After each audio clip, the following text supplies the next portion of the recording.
Hello people, welcome back to the channel. Today we're going to be doing murder mysteries. It's a Whodunit series and I'm super excited that you guys are joining me for this. Don't forget to like, subscribe, hit that notification bell so you know when I post new video. Let's dive on into it. We're going to be talking about 3 movies today. It's going to be fan-fucking-tastic. Let's do this. Victim's name is Leo Kopernik, sir. Seems he was killed in the costume store.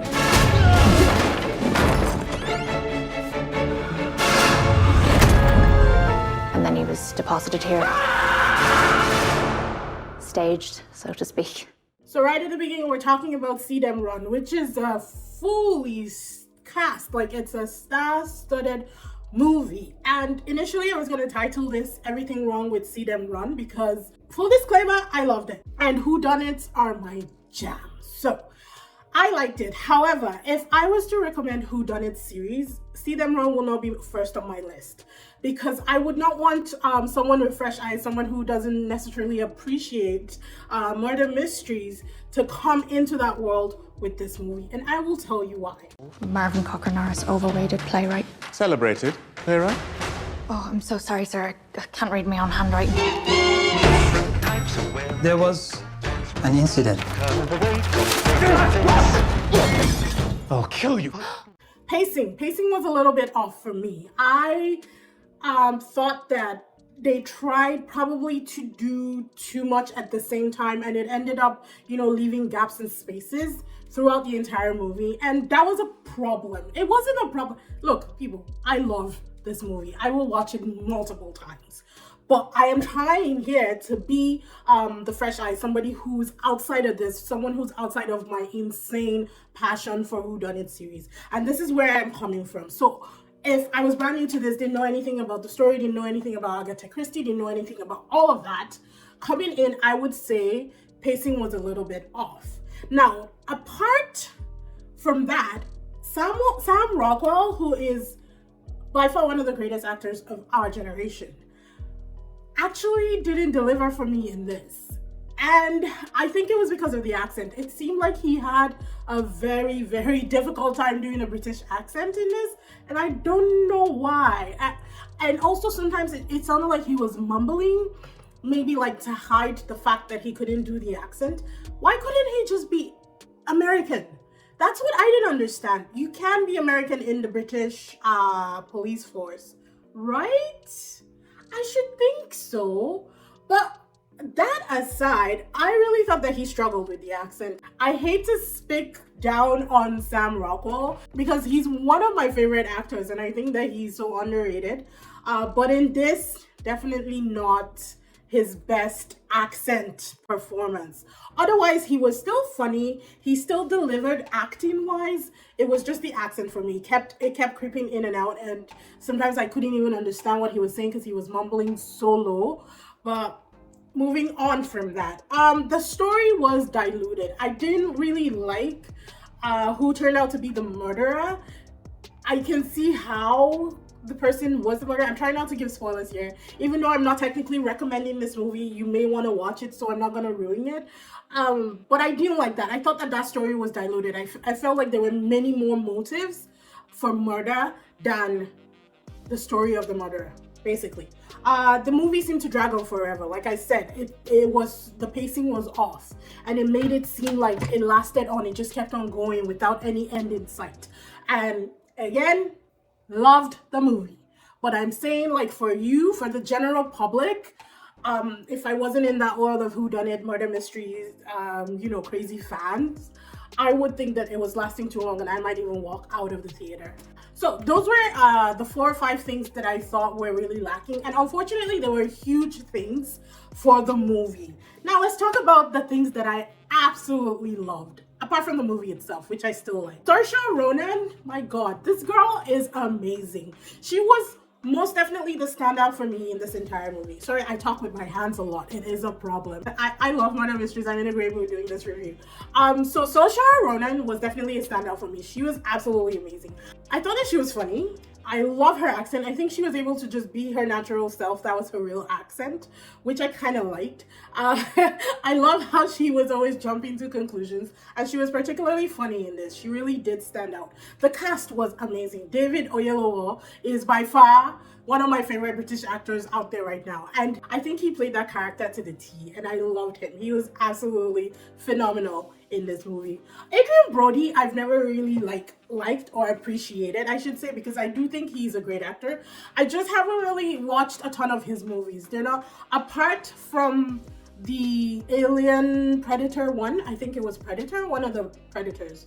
I haven't really watched anything that he's been in, so he was good. He's a good actor. I love the American accent. I love that he was the one narrating the whole story. I love that he said, it's a whodunit. You've seen one, you've seen them all, because that is particularly what it is. And it's the same story about every single movie I'm going to be talking about today. But he delivered.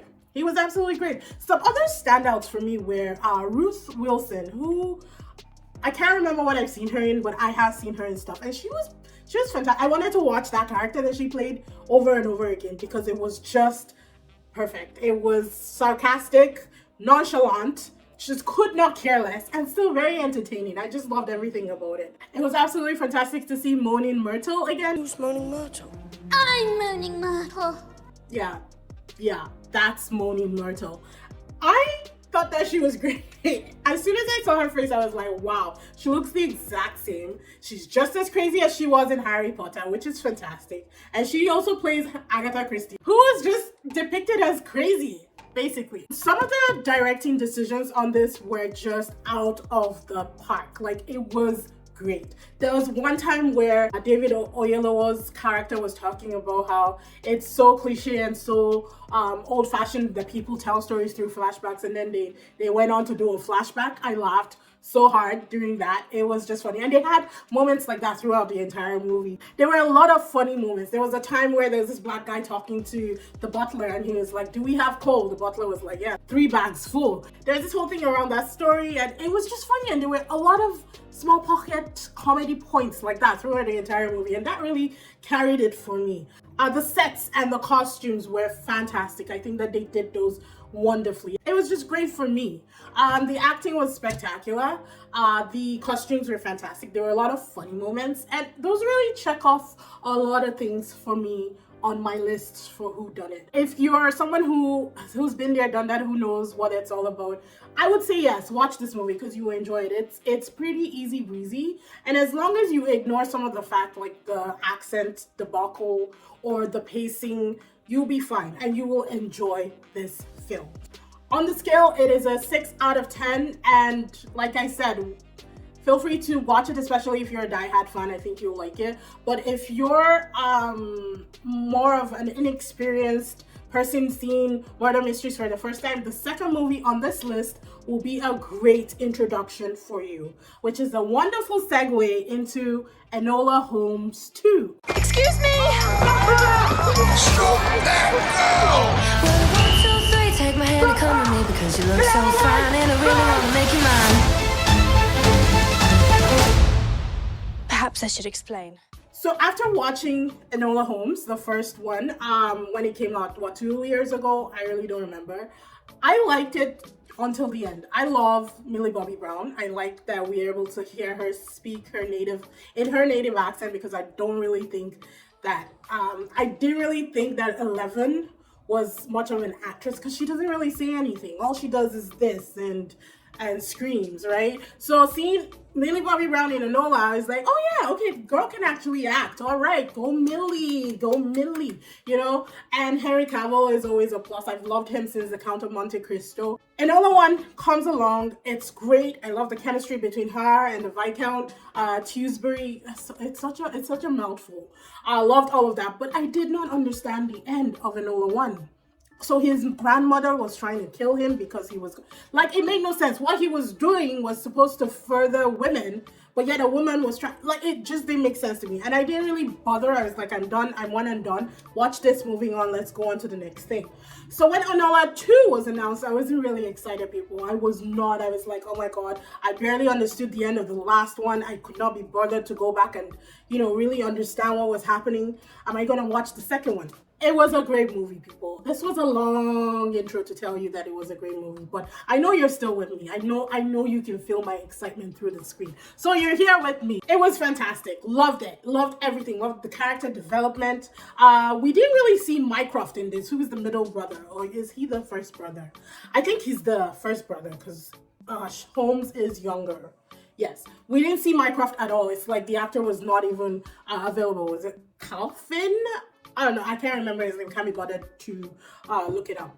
He was the no-show in this, people. So it was all about Sherlock and Enola and their mom and everybody else. And I'm not gonna spoil anything. Initially I was gonna do heavy spoilers, but that's not fair for a murder mystery whodunit, right? Is it true you find lost people? Yes. My sister. She disappeared a week ago. Watching this at the end, I was smiling from ear to ear because I really did enjoy this movie. Now let's get into some of the things that I really loved about it. It was just wonderful. The storyline was a whole lot better than the first one. It was leaps and bounds better than the first movie. I don't know what to tell you, people. They just did their homework and they did this one properly, setting it up for maybe even another movie after this.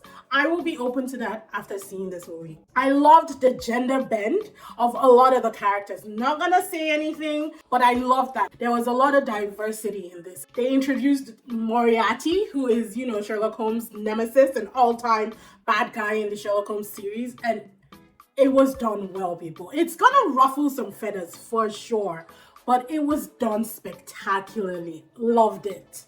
I also didn't hate Harry Cavill in this. In the first one, it was very easy for me to hate him, but I think they did a lot of character development, like I said, and that really played into the movie, the delivery, and your perception of the characters in this one. So good on them, because he was more likable. I wanted to see more of him, and I'm excited for whatever may come out of this, and hopefully another movie comes out of this. I thought it was great to see Helena Bonham Carter again, and I liked the flashbacks, kind of like how we got in the first one, between her and her mom when she was younger. That was still beautiful. I love that relationship and that storyline. I think her mom is crazy, and I just love everything about her. I also loved seeing David Tewis, who I did not expect, so that was a pleasant surprise. I just thought that everything that they did worked in this. I love that they worked on the romance between her and Tewkesbury. Is that how you say it? The Viscount? I'm gonna call him the Viscount. But yeah, I really enjoyed that because it was done in such a way where they showed us the character development, the romance development, without it becoming all about the romance in this. It was beautifully done. It was seamlessly done. The pacing was fantastic. The storyline was beautiful. The bad guy in the end was spectacular. Like, the motive for the murders and everything that was going on in this movie just worked. It worked so well. On the scale, it's an 8.5 out of 10. It's streaming on Netflix, and I fully recommend that you watch this and check it out. Which takes us to our last murder mystery movie, which is Death on the Nile. Ladies and gentlemen, please welcome the newlyweds, Mr. and Mrs. Simon Doyle. You must meet Hercule Poirot. My congratulations, madame. Merci. Well, he's only the greatest detective alive. This was not released anytime soon. It was released back in February 2022, this year. But because I feel like it was Death on the Nile has been done so many times, and I don't think that it did well in the box office. Let's just check that out and see how it did. It had a 62 on Rotten Tomatoes, and well, it didn't do bad. On a budget of 90 million, it brought in like 137 million. Not bad, but I'm pretty sure they were projecting a lot more. Here's what it is. I watched this film not to even include it in this review. I watched it because it's Death on the Nile. I've seen every single version that they've brought out. I've read all the books. I've heard the radio broadcast. Like, I've seen it all. This is what I do, people. I love murder mysteries. Agatha Christie is my number one. And if you guys want to do me favors, please recommend some good ones that are kind of like this so I can expand my horizons. So I decided to watch it because I had it laying around. I was like, sure, let's give it a whirl. It's here. It's Death on the Nile. I got time to burn. It's going to take 40 minutes to upload this video. Let's watch a movie. And I started it. And credit to them. They did things differently. They definitely did. They stayed true to the foundation of the story, but they changed a lot of things. They introduced us to some really new characters, which I honestly completely fell in love with. And then they killed some of the characters that I fell in love with, which I was really annoyed about, because in my head I was like, oh, they're changing things, so hopefully they change things at the end and these people don't die. But no, they killed them all. They killed them all. And I'm not spoiling anything because I'm not being specific. We all know that people die in Death on the Nile. We just don't know who it is. Now let's dive into some of the characters and the character choices that they make. I'm going to start with Armie Hammer so I can get him out of the way. I thought he was fine. Armie Hammer has never really stood out for me as an actor. But he was okay. He was neither forgettable or rememberable. Oh, is that a word? I neither forgot nor remembered him, people. So moving on. I'm not sure whose idea it was to cast Gal Gadot as an American heiress, but they fucked up. They fucked up. She can't do an American accent. Love Gal Gadot. Love her. She's Wonder Woman for life. I will stand by her, but she did not do this accent properly. She and Sam Rockwell need to go to some accent coach and sit in school together and just get trained. Was her acting great? Yes. Also, Lynette Ridgway has always been described as a 21-year-old American heiress. Who thought that Gal Gadot could pass at 21? She's young, she's beautiful. I'm not trying to tear her down, people. Wait till I finish my sentence before you come for me. She's absolutely gorgeous. She is beautiful. She can pass for like a 30-year-old, maybe a 32 if we're pushing it. But there was no way in hell I was going to look at her and say she was 21. Are you kidding me? Yeah, that casting was not done properly at all. There were so many other characters that she could have played. Moving on from that. Oh, another person who I thought the accent needed a lot of work in the beginning, but they really turned it around at the end, was Letitia Wright. Because the first time she was introduced and she was speaking, I was like, whoa, what's going on with your accent there, honey? Honey. Fix it. And she did. By the second act, it was seamless and it was great. So she kind of turned things around, but she's such a great actress. Like every single time she was on screen, I was very much fixated on her. Her auntie, who is played by Sophie Okonedo, this is another person who killed her accent. She was South through and through, and I loved it. This woman can act. I mean, I watch anything that she's in. The last thing that I was watching was, I think, Swoosh or something, not Swoosh, Flack, which is on Prime, and she's amazing in that. You guys should check it out if you haven't. I totally love her in that. Emma Mackey, who is from Sex Education, I absolutely thought that she was great. She's a good actress. Loved her in this. Somebody else who I was surprised that I actually enjoyed watching was Russell Brand, because I usually can't really stand him, but he was more of a serious type character in this, and I thought he delivered. And of course, let's not forget Hercule Poirot, who was Kenneth Branagh. I mean, Suchet is still my favorite Hercule, but I'll take Kenneth any day. And I thought that he did well for what he was delivering. Everybody came at it like, they came at it knowing what they really wanted. And I wasn't mad at this, people. I'm not gonna lie. For originality, of course it wasn't too original because it was based on Agatha Christie's Death on the Nile, which has been done so many times. But they still brought some elements, they still brought something new to it. And I wasn't mad at it. For me, this was a 7.5? A 7.5 out of 10, definitely. I had to think about that because I was thinking about like elements that they took out and elements that they changed. They tried to stay current with this. Even it was 1954. There was like, a gay couple. There was diversity in the cast. Like they did it. No. A 7.5 is fine for them. I think they did a good job. I would say if you haven't seen it, watch it. Honestly, what could you lose? It's a Whodunit series. Like, yes, you see one, you've seen them all, but it's still so much fun. It's always exciting, and that's what I love about murder mysteries, right? They keep you on your toes, no matter how many times you've read, watched, or listened to them. Thank you, DVDers. I hope you really liked this. I hope you enjoyed this. Be sure to like, subscribe, hit that notification bell, people. You can hit the notification bell for certain kind of videos or for all my videos. Thank you for joining me. I will see you in the next one. Bye.